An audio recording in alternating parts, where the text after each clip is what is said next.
Welcome back, everybody, and thank you for being with us.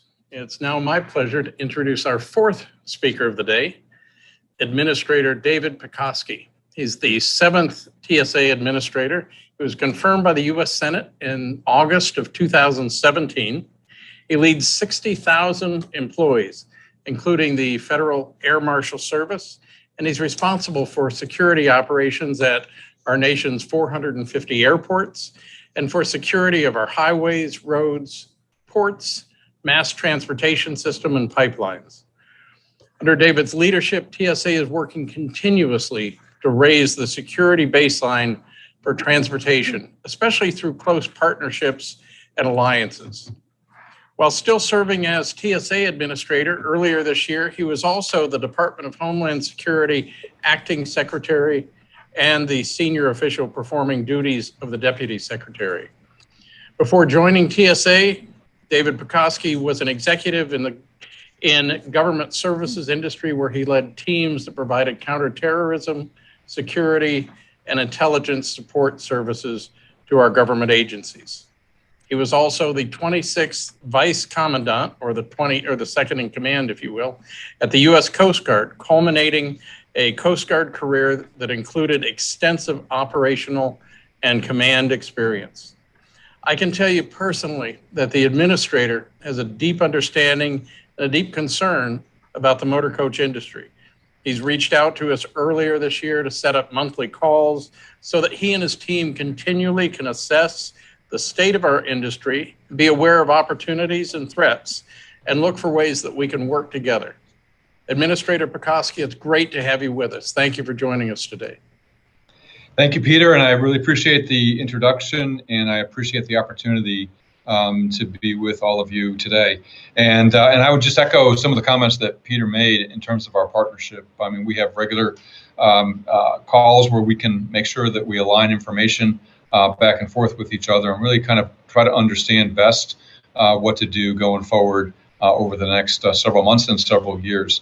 A couple things that I'd like to talk about up front, and I'll just kind of give you some of the key topics, and I'll talk maybe for 10, 15 minutes, and then turn it over to Q&A because I'm really interested to understand what's on your minds, and I'll do my level best to be responsive to your questions. And if I don't have the answer, we will definitely get the answer back to ABA so that they can provide that information to you. But what I'd like to talk about is our anniversary as an agency, because we're a relatively new agency, the strategy that we have had in place since 2018, and just kind of give you the highlights of that strategy. Talk about the threat a little bit, because the threat that we all face in the transportation sector is different today than it was just yesterday, and it's certainly different than what it was on 9/11 and different than what it was 4 or 5 years ago. And then I'd like to talk about cybersecurity a bit, because we've done some work on cyber. It's going to be, I think, useful to you to kind of understand where we're going with increasing cybersecurity across the transportation sector. Talk about the security training rule, and then finally highlight the Surface Transportation Security Advisory Committee, of which you have 3 members on a 37-member committee that's been very valuable to me as the administrator. So let's start off with the 20th anniversary. I mean, we just remember the 20th anniversary of 9/11. TSA always has a ceremony at its headquarters on that day, on the time that the first plane struck the North Tower of the World Trade Center. We did that. This year we have a new headquarters building. We moved during the pandemic down to Springfield, so we're just outside the Beltway. In fact, if I turn to my left, I can see the Beltway, the mixing bowl, off my left shoulder. But 20th anniversary for TSA. The reason I mention that is because TSA is still a very young agency in the whole scheme of government agencies. Pete mentioned my prior career in the Coast Guard. 200 plus years of history as an agency. So TSA is still very new, but it's evolved a lot since 2001 when it was formed. It was formed literally 2.5 months after 9/11, when the Congress passed on a bipartisan measure that established the Aviation and Transportation Security Act of 2001. President George Bush signed it into law at Reagan National Airport here in Washington, D.C. On the 19th. So coming up next month, right before Thanksgiving, will be our 20th anniversary. The thing that's important for us to emphasize on the 20th is, how far we've come, and then really paint a picture for where we're going as an agency. And basically where we're going is a much more technology-rich organization. We've always been intelligence focused and risk mitigation in the front of our minds, but we're going to use a lot more technology to get to that point. When I first came into this job in 2017, I wanted to make sure that we all understood and we all agreed to kind of a direction that we would go in transportation security. And I say all, I don't mean all of us here in TSA. I mean all of us in the industry, in the Congress, and certainly in the executive branch of government. So we had kind of a shared vision of where we wanted to go and what we wanted to get accomplished. And we put together a strategy that was very much a collaborative effort. Strategy is very simple, intentionally so. It was designed to run out 8 years, which is longer than most government strategies run, because I wanted it to outlive me as the administrator. I think strategies are a bit agnostic to the leadership to be enduring. They need to be written so that any leader can come in and say, yeah, those are the same strategic priorities that I think I would pick to move the organization forward. Plus, in the 20 years of TSA's history, we've had a lot of change. And so this was an opportunity to provide a little bit of strategic stability, if you will, in an agency that was still maturing. And so our 3 strategic priorities are very simple. First one is to improve security and safeguard the transportation system. So notice it doesn't say aviation system, it says transportation system, because this is the Transportation Security Administration. The second one, very, very important for TSA, important for many agencies and many companies, is to be able to act fast on information that we have. We have a terror threat that's always evolving. We have industries that are constantly evolving, and we need to be able to respond very quickly. And so the Congress gave us in law a lot of tools to be able to do that. And I want to make sure that TSA as an agency with 60,000 people doesn't respond like a normal federal bureaucracy might respond, that we're a lot more agile than that, and that we do it together with our partners. And the third priority, mentioned 60,000 people, was a commitment to our people. And I know that all of you in your own operations are committed to your people, because that's what makes our operations run. Certainly that's what makes the transportation system secure. And the commitment to people includes putting the right technology tools in the hands of our officers at screening checkpoints, at our inspectors that cover the entire country, and our international presence as well. So that was basically the key points of the TSA strategy. We also put in some core values for the agency, a mission, a vision statement. All this is available on our tsa.gov webpage, and it's very easy to find. Just hit organization, click down, and you'll see these documents. But in addition to the strategy, there are 2 other things that I would highlight for you. One is a document called the Administrator's Intent, and that was an effort to allow the focus of the current leader of the organization to look at the strategy and say, hey, during my tenure as the administrator, it's my intent to prioritize and focus accomplishment towards those strategic objectives in this manner. We put that administrator's intent, again, collaboratively developed with our stakeholders across the board on our website, so everybody can see and be pretty clear where we were going. The other thing that we posted on the website is a series of what we call roadmaps, very apropos to this part of the transportation sector. But the roadmaps, I'll give you kind of 3 examples of what you'll find on there. There's a cybersecurity roadmap, which basically is, again, collectively, we've looked at this and we've said, hey, with cybersecurity, this is the general direction we intend to go in cyber. So a little bit deeper than a strategy, more specific to a particular line of effort. There's another one on insider threat, and a third one on biometrics, among others. There are some on air cargo security, for example, and things of that nature. But it was our way of making sure that within the United States and indeed within the international community that interacts with the United States on transportation issues, that we had some document to look at to say, hey, we've all agreed to kind of go in this direction, and we're all going to pull in that direction, because as all of you, I think, will agree, there's more than enough work to do. We just need to make sure we collectively prioritize what's most important and put our collective efforts towards accomplishing that.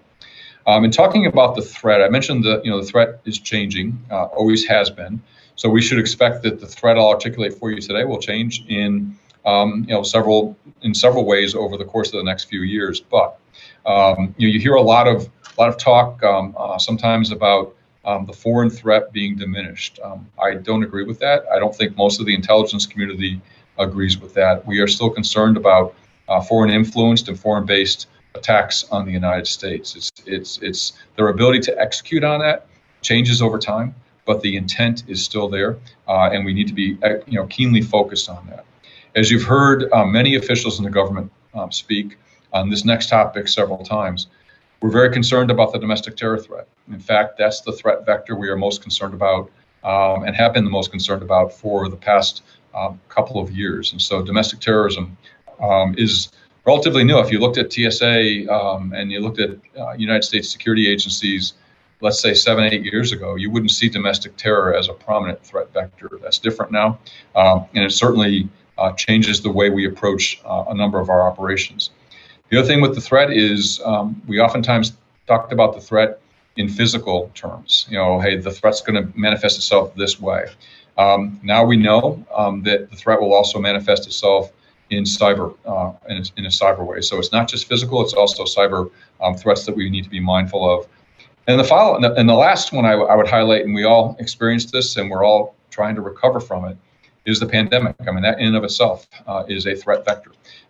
We've taken a number of measures in the transportation system, as all of you well know. I think the one most visible to the public is the requirement to wear masks in the transportation system. That's to address the threat of the pandemic, which hopefully will evolve into an endemic, which means it won't be quite as severe, but it will still be persistent. And a lot of things that we're doing is to make sure that we provide a means to ensure public health in the way we conduct our mission and the things that we require and collaborate with our partners.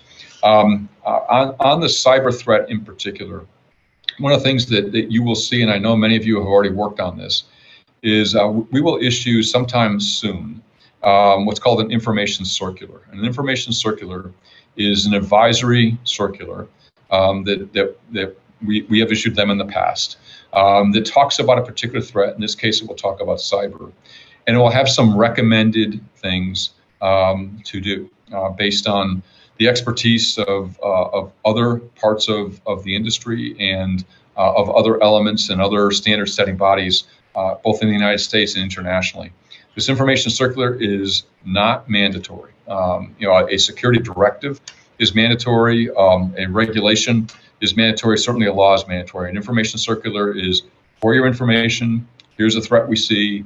Here are some things we recommend that you do, and here are some best practices to be mindful of. The information circular will likely cover 4 areas of recommendation. One is that you establish a point of contact within each company for cybersecurity, so that we know who to call when there's a cyber incident, and we will certainly share that information with the Cybersecurity Infrastructure Security Agency, one of our partner agencies in DHS.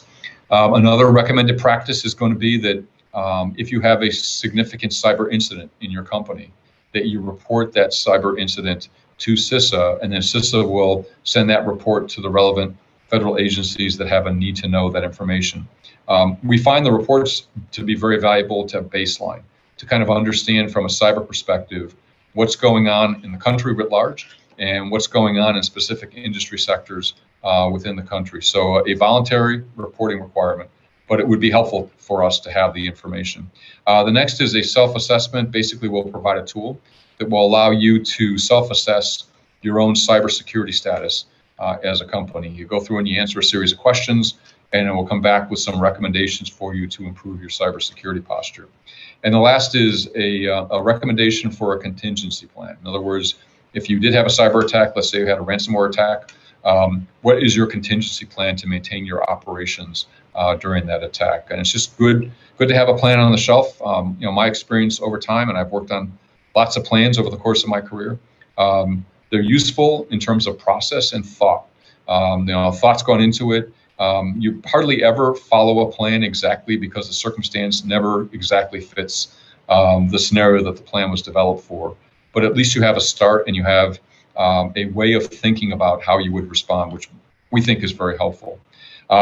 Next topic on the security training rule, just really a very short comment, but very sincere. Thank you for your work in implementing that rule. We tried to be as flexible as we could. We knew it came out during the pandemic. We adjusted timelines as a result of that. It's an important rule, and thank you for your work in putting that in place. And then I mentioned the Surface Transportation Security Advisory Committee. You have 3 members out of a 37-member committee, so pretty good representation. The STSAC, we patterned after the Aviation Security Advisory Committee, which TSA has had in place for most of its history. I think the STSAC it has been off to a great start. It's been very valuable to me as the administrator. It's a way that when I'm considering something in surface transportation security, or the industry sees something and they want to highlight it to us, it's a very good means of tabling an issue and bringing it to our attention so we can collectively figure out how to best address that. And the good thing about both of the advisory committees that TSA has, and I think one of the reasons why they're so functional, is that they're required to have one public meeting a year, but all the other meetings are not public, and all the information is protected, sensitive security information that's produced, and so it allows us to have a very frank dialogue and a very good give and take between the industry and TSA and the other federal agencies that are involved in surface transportation security. And I would also mention too that, please keep in mind that TSA, when it was formed, and remember I came out of the Coast Guard, both TSA and the Coast Guard were part of the Department of Transportation, and only transitioned over to DHS in 2003 when DHS was established in law. We have always kept deep roots with our colleagues in the Department of Transportation. Those are very strong now, and they will continue to get stronger over time. And so, I've always viewed safety and security as really two sides of the same coin. Things that you do in safety can contribute to security. Things that you do in security can contribute to safety. We just need to keep both elements in mind as we consider measures going forward. And rest assured that on the surface side, whenever we issue an information circular, that all of the relevant DOT modes are involved and actually clear our directive before it gets issued. So I want to ensure that not just that we have a good process with DOT, but that we continue to have very good relationships with our colleagues over in the Department of Transportation. So with that, let me stop and turn it back over to you, Pete, and your team, and I'd be happy to answer any questions or take any comments that anybody has to offer. Thank you, Administrator. We very much appreciate your time, appreciate your thoughts.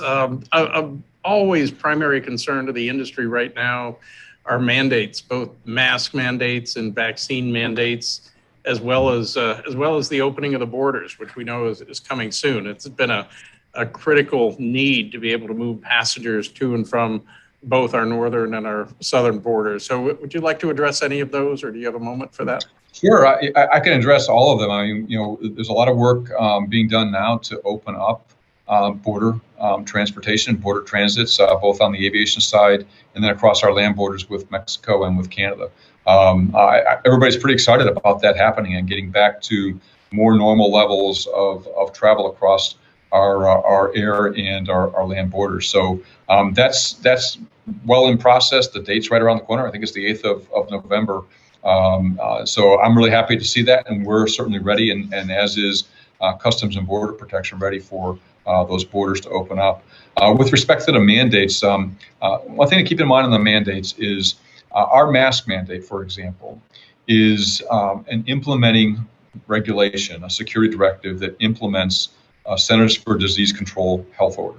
And so I don't have anybody here in TSA that plans what we should do for public health measures across the entire country. We rely on the Centers for Disease Control for that expertise and really for that consistency across the federal government. So when the CDC developed their order for mandatory mask wear in the transportation sector, which, hey, when we think about it, this was put in place back in February.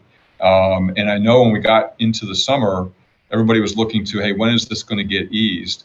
In a lot of ways, thank God we didn't, right? Because the Delta variant was swooping right behind us in August. So I think the transportation sector has been safer. I travel quite a bit. In fact, I was down in Savannah yesterday, and I see pretty good compliance, but I'm not naive enough to think that there's complete compliance. And I know from our own reporting that you provide to us, there's not. But I just think we need to be persistent in this. And the thing to keep in mind is I understand it from the CDC and from the experts that I talk to that know this topic from a professional level and from an educational level. COVID-19 is going to be with us for a while. It's the level of COVID-19 as compared to the percent of the population that's vaccinated that's going to be particularly important. And with the vaccine mandates, one of the things that when I was down in Savannah, when I travel, I travel to have as much interaction with the men and women who work in TSA as I possibly can. I always hold town halls. We do award ceremonies. I always take Q&A from the workforce, and I just walk around and talk to them and see what's on their mind. I also meet, for example, down in Savannah, I sat down for quite a while with the airport director, sought his advice, his perspectives, and then all of the support people in TSA that support the mission of our frontline uniformed officers in screening checkpoints. But one of the things I said to my team when I talked to them was, hey, let's think of General Colin Powell if you're thinking about a vaccine mandate. I knew him not super well. I mean, he was quite a bit more senior to me as I was coming up in the Coast Guard. But as someone, I think that you'd be hard pressed to find somebody in the country that didn't respect him for what he has done for the United States. Colin Powell, as we know, was immunocompromised, and the most he could get in terms of protection from a vaccine was in like the 20 to 40% level, where those of us that aren't immunocompromised can get up to 90%, as we know from all the data that's come out of both the Moderna and Pfizer, and certainly with the J&J vaccine. And so what I said to my team was, hey, the vaccine mandate, yeah, it's for you, but it's not just for you. It's for those individuals who, no matter what they do, are going to be more susceptible to getting COVID than the rest of us are. And so it's important that the rest of us do our part for our families, our communities, our colleagues at work, to make sure that we turn this pandemic from being a pandemic into something much less than a pandemic. So, I'm a strong supporter of the vaccine mandate. I have an executive order from the president that has some very clear requirements in there. We will meet those requirements. It's not easy, I will tell you. One of the things that's been very tough is to just get a good sense in terms of raw numbers of how many people are indeed vaccinated, and how many have chosen not to get a vaccine yet, but might. And then how many have just not gotten a vaccine and are never going to get a vaccine. And we will deal with each individual element of our employee base based on kind of those criteria. But we will implement the executive order. It's effective on the 22nd of November for federal employees, and on the 8th of December for federal contractors. And federal contractors include some of you, includes airlines and airports. So again, the transportation system, I think, will be well protected by this. But hey, candidly, it will have an impact. We will have fewer people as a result, unfortunately. And what I've said to my workforce is, I have no desire to see somebody end a career based on this. But I understand why it's so important. And I agree with what we need to be doing. And even if I didn't agree, it doesn't matter. The president has said we're going to do this for the country. So I understand why some people are taking a different point of view. It's just not the point of view that it's not the direction we're going in. And we've been pretty clear about the process that we will use to consider both medical and religious exemptions. And then the process we will use to progressively discipline those that make a choice, it's their choice to not comply with the directive. Administrator, on a kind of a different direction, and we've talked about this before, in the private motor coach industry, I look out at other modes of transportation. I look at the protection and the level of training, the security, if you will, at airports and airlines, and that Amtrak and that in many, many cases transits have. And, this is an industry that moves almost as many people as the airlines, and we get a relatively pittance, if you will, that we have to go to Congress and beg for. We get usually about $2 million a year for security. I wondered if you could kind of give us your thoughts on what we can do as an industry to get additional help and support from TSA, as well as Homeland Security and Congress, to make everybody in the chain understand that this is an industry that's got a critical role that we play in terms of moving our military, moving Congress on different occasions, and just moving the general public. And we need to be as protected as the other modes are. Yeah, no, thanks, Peter. And as you know, I 100% agree with what you said. I think that we need to invest more in motor coach security, clearly, and the federal government has a role to play there. I've been pretty clear with members of Congress that I have talked with that that's how we feel. As with many things in government work and in private sector work, it's going to be a budget. It's a budget issue that we need to address. And if that requires some reallocation of existing resources, in other words, there are no new resources that are coming to bear, then we'll reallocate existing resources. My organization is designed to look at the risk. So risk is a combination of threat, vulnerability, and consequence. Look at the risk. Acknowledge that the risk changes constantly, and make sure we do whatever we can to mitigate the risk to the greatest extent the agency can. And we have a pretty good, robust risk identification and risk management process. I think it's, from my looks at other systems, ways of doing this, and other international partners' ways of doing this, ours is world-class in that regard. And my communication has been, hey, the risk is different. In motor coach is different. The domestic terror threat makes it different. The levels of protection that are built in from just presence of police officers makes it different.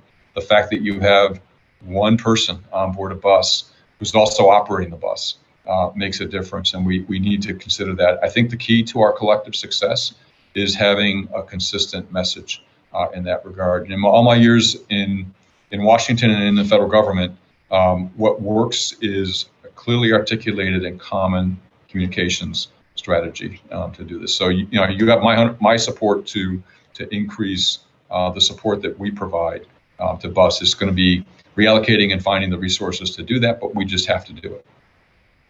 We appreciate that. Let me turn it over to my colleagues and see if they've got one question for you. I know we're a little tight on time and don't want to hold you too long. Okay. Thank you, Administrator. Thank you for being here, and I appreciate your comments on the 20th anniversary. I was actually at the Department of Transportation at that time too, when TSA was being stood up under Secretary Mineta. So it's hard to believe it's been 20 years, but I thank you for that. Just wanted to also say thank you for the staff, your staff, who we have the opportunity to work with, Sonia Proctor and David Cooper, as well as Denise Wells, in helping us put this together today. So just a thank you to them. Just briefly, I know you mentioned the opportunity or the expectation for, I guess, an information circular, and wondered if you had some timing on that for the cybersecurity. We did do a webinar, I think it was yesterday, with some of your folks. And, we've been watching this as it's been rolling out. It looked like first we were a part of maybe what would possibly be a security directive at one point. Now we seem to be more in this information circular level. And so thank you if you have any information on the timing. As well, if you could talk a little bit about how CITSA and TSA work together. Sure. And so let me go kind of in order, Suzanne, that you mentioned. And I would just tell you that, Norm Mineta, one of the true heroes in government service, just a wonderful individual, terrific Secretary of Transportation. Our highest leadership award in TSA is the Norm Mineta Award. So I have enormous respect for him. And then in our 20th anniversary ceremony that we had on September 11th, Michael Jackson came in and he was our keynote speaker and talked about, what was it like on 9/11 as the Deputy Secretary? And of course, Michael, as you know, was both the Deputy Secretary of Transportation and then the Deputy Secretary of Homeland Security. So two great individuals. With respect to the information circular, yes, voluntary. I would expect those would be out within a month. And they are advisory, and there has been some good give and take on these, and really all of the requirements that we have are very similar to the requirements we put in place for the pipeline industry, and but not quite as extensive, because what we're trying to do is be mindful of, hey, what do we need to do based on the threat that we see and how much we can mitigate a risk, and we think a good first step for Motor Coach is the information circular. Great. Great. Thank you, Administrator. Thanks for being with us. As I've said before, I mean, the transportation system, bus passengers, our members, and all of us travel safely, and we sleep at night because of what you and your team all do. So thank you for that. Thank you, Pete. I feel the same way, and thank you very much for the opportunity today. It was good seeing you. Thanks. Thank you. Take care. Bye-bye. You too.